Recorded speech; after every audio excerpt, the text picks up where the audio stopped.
to grozan osjećaj kada padne mina malo dalje od tebe. Ja sam lego, brat još pod kola. Ovaj mali. Strašno, da. Pa tako pa ja sam malo počeo plakat, ali taj plać je ubrzo prestao i tako. Imam mnogo trenutaka kad se toga sjetim i mnogo sam se puta sjetio, da. I boli to nekako uspomenom? Pa, nekako rečeno da.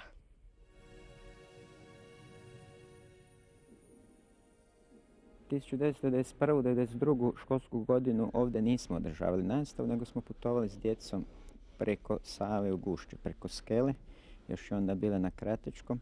Možete misliti kako je to bilo komplicirano i teško, jer je škola bila na prvoj liniji obrane, a onda smo bili dosta slabi što se tiče naših snaga, pa smo morali preko putovati. Bilo je naporno, a i škola ova tu u koju ste se odmah vratili negdje nakon godinu dvije je dosta nastradala. Pa škola je imala direktni 20 pogodaka. Stakla su recimo bilo 90% najmanje sva uništena. Na krov je palo 5-6 granata direktni, a oko škole nismo ni brojili, nismo mogli brojiti koliko je bilo. I 1992-1993 je nastava počela ovdje.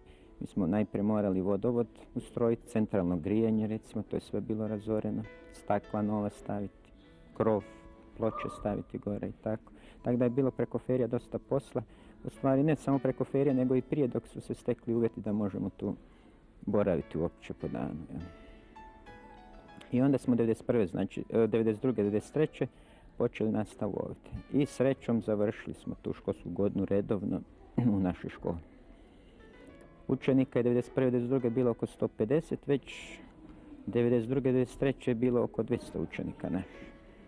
Tu idu i izbjeglice u školu. Sad je situacija se promijenila. Sad smo mi škola recimo od 420 učenika. Tu su došli izbjeglice, njih je oko 200.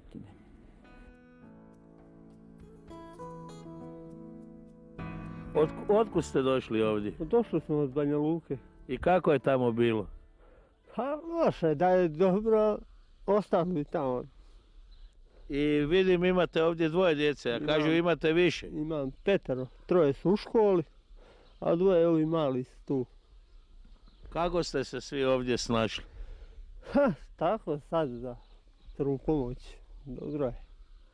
Malo humanitarna pomoć, malo. Ljudi pomažu, ljudi, dobro, to su većinom sve izbjeglice, tu tako. Jel jedni drugima isto pomažete? Pa pomažemo, da, svakako. A ovi starosjedioci iz Sunje su vas lijepo primili? Pa jes, dočekali su nas, dobro, fino. Da li kad pomislite da se vraćate tamo oko Banja Luke? A kako da pomislim? Nemam gdje vratiti se. Ništa ne bi našao, šta ću? Djeca mi nisu išla u školu 4 godine. Sad idu 5. razred, a trebalo su ići 8. da su redovno mogli tamo ići. I tko je sad u vašoj kući? Pa ne znam ja, tamo u onoj kući. Ja nemam pojma, samo čuo sam da je zapalilo štalu sjena neka, stolariju povadilo. Ipak ste sretni što ste spasili obitelj, svi ste na okupu. Najbitnije, da, i da djeca idu u školu i šta ćeš, čovjek mora živjeti, gdje, da, šta. Vidim, radite i kokoši su već ovdje. Moram se, živjeti se mora, ne.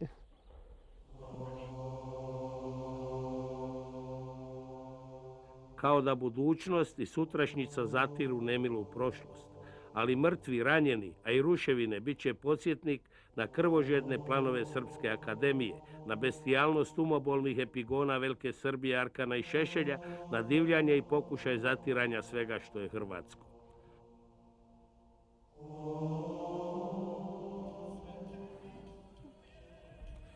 Vi ste od prvog dana ovdje na radio stanici Sunja, od prvog dana od mjeseca srpnja 1991. Radili ste danju i noću i tako su okolili ove hrabre branitelji. Pokušavali smo na svoj način pomoći. Znate, dečki su bili u jako teškoj situaciji, A mi smo pokušavali glazbom i ovom skromnom u stvari tehnikom na neki način dati im malo morala i pokazati im da nisu sami na bunkerima, znate. I što vam je bilo? Kada vam je bilo najteže? Mislim da nam je Oluja bila najteža. Vi vidite ovaj naš prostor. U Oluji smo bili u ovom tu hodniku i to je sve samo nije zaštićeno. Mislim, sklonište nije nikakvo. I sve je to nekako bilo uz zezu, uz stalne komentare iz studija.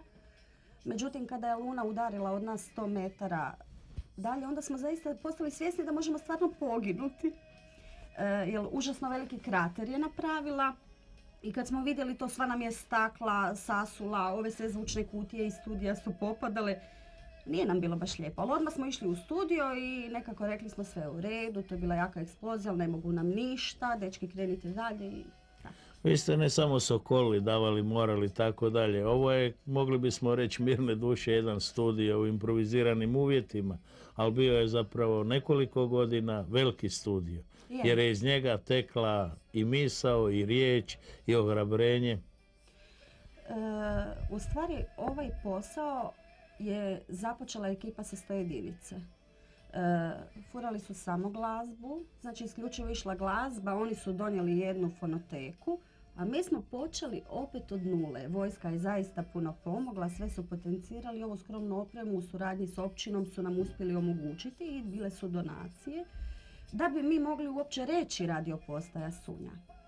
Ali činjenica je da je nama brdo, kako mi zovemo, jako blizu. Znači, nama su oni bili jako blizu i slušali su Sunju. Dok nismo imali telefona, a nismo ga imali, radili smo u kontejnerima, imali smo mobitel, što nam je vojska isto ustupila da bi mogli kontaktirati s dečkima, sa slušateljima, i zvali su nas i slušali su nas. I to je nama davalo u stvari snagu da bi mi radili, znate. Pa neka, slušajte nas, jel? Onda se može čuti i naša hrvatska pjesma. Bilo je tu Jura i Bobana i svašta je tu bilo, jel? Ali dečki su bili presretni. A to je nama bio cilj u stvari. Nešto naše dati, da pokažemo da smo uz njih. Mi ćemo vam u svakom slučaju zahvaliti što ste došli u Sunju. Ima naime puno ljudi koji su se dolazili slikati u Sunju, znate, a Sunju su zaboravili. A slušajte, da je prije došlo na reda, bili smo i po Dalmaciji, i po Slavoniji, bili smo svuda. A eto, Sunja ne samo da je zaslužila da se o njoj napravi jedna poštena, nadamo se i dobra reportaža, dugi dokumentarni film, jer Sunja je bila, možemo reći, jedan putokaz za mnoge ljude koji nisu ovdje rođeni da je brane, jer tu se je branila i Hrvatska. Pa čujte, svaki sudionik ovog rata i svaki onaj domoljub koji je išao braniti tu našu Hrvatsku i koji je stao na granice da brani to od tog našeg neprijatelja, mora biti spreman na sve, a ja sam još dobro i prošao. Kako je moglo biti, ja sam zadovoljan s tim. Izgubili ste nogu. Jesam. Kako se sad snalazite u životu? Pa čujte, snalazim se, pa i zadovoljan sam. Na sve ovo, na čitav ovaj naš državni sistem, na privreda kak nam stoji, jedna mala država da je uspjela to tak napraviti iz ničega. Ja sam zadovoljan ovo što su dali nam invalidima. Barem ja tak mislim da je to po mojem zadovoljavajuće. Ako bi se negdje moglo nešto još popraviti, ali morat ćemo najprije krenuti s privredom. Pokrenuti tu čitavu našu industriju. Da ona krene, da mi ne moramo stalno krpariti od nekoga ili nečega tražiti, da moramo živjeti sami od svojeg dinara. Dali ste za svoju Hrvatsku, za svoju domovinu, dio sebe. To boli, ali eto... Ne boli. To ne boli. Mi znamo zašto smo dali. Mi smo išli i bili smo spremni još i na gore. Jer mi smo ovdje u ovom baš, neko zove taj sunjski džep. Čuo sam, ne vem da su to moje reći, ali zovu ju i posavski Vukovar. Ta Sunja je bila stvarno jedna fantazija ovoga rata. Kako je opstala, da je to ostalo i naše stanovništvo, da smo mi tu ostali branioci te Sunje, mladi ljudi, da su branili, da su ostali, opstali, a u početku nisu imali. To je zbilja jedna fantazija. Jer mi stvari kad se sad sami ovak počnemo sećati toga unatrag. S čim smo mi krenuli? Mi nismo ni znali pred koga idemo. Neke duplice, neke štuceve, neke kubure. Možda je Sunja opstala baš zato što su ljudi koji misle kao vi, koji su gubili, koji su bili ranjavani i živote, bili toliko hrabri, toliko ponosni da su Hrvati i na ono da obrane svoje ognjište i svoju djedovinu. Je, ali nije to samo Sunjani. Ja ću vam napomenuti, ako ste vi kad slušali našu sunjsku baladu, bilo je tu naše braće iz Hrvatske cele. Velečasni, vi ste imali, može se reći, svako pravo i moralno kao star čovjek u ovome ratu otići u mirovinu, ali od prvog dana napada na Sunju bili ste u Sunju, držali svete mise na sprovodima, čak ste putovali prvih godina na vjeronauk. Pa što je to u vama bilo tako jako da ostanete, da izdržite? Pa zapravo kada je počelo, kada je najavila sirena vatrogasna, da je postalo ovo stanje ratno, jer završio sam misu i kad sam išao kući od crkve prema župnom stanu, jer župni stan je u Greda Sunjska broj 2. I tada su 2 puta opalili te granate, pale su. Sad ne znam da li su pale na središte ili je to bilo palo na kolodvoru. I od onoga dana uznemireni smo bili svi. Jer svaki dan povremeno nismo znali u koje vrijeme će početi, ali je bilo trajno prisutno. Međutim, kad sam ja vidio da jedan dio naroda mora biti iseljen, a jedna velika većina je ostala kod kuće, i ja sam ostao s njima. I što je to u čovjeku da izdrži, da ne misli na opasnost? Čujte, gledate mlade ljude kojim bilo žao da to budu ranjavani ili da im vodim, da ih pokapam, ne? Ako oni mogu, mogu sam i ja. Nikad nisam bio više vezan za ovo mjesto i za ovaj teren nego sada. Jer sad se iskristaliziralo ko su pravi dečki, ko su pravi ljudi. Ovo je Domovinski rat je bio jedno veliko sito za nas Hrvati. I to nisu male stvari. Sada treba Sunji što više pomoći, razminirati oranice, obnoviti ili sagraditi kuće. Taj grad mučenik dao je sve u obrani domovine.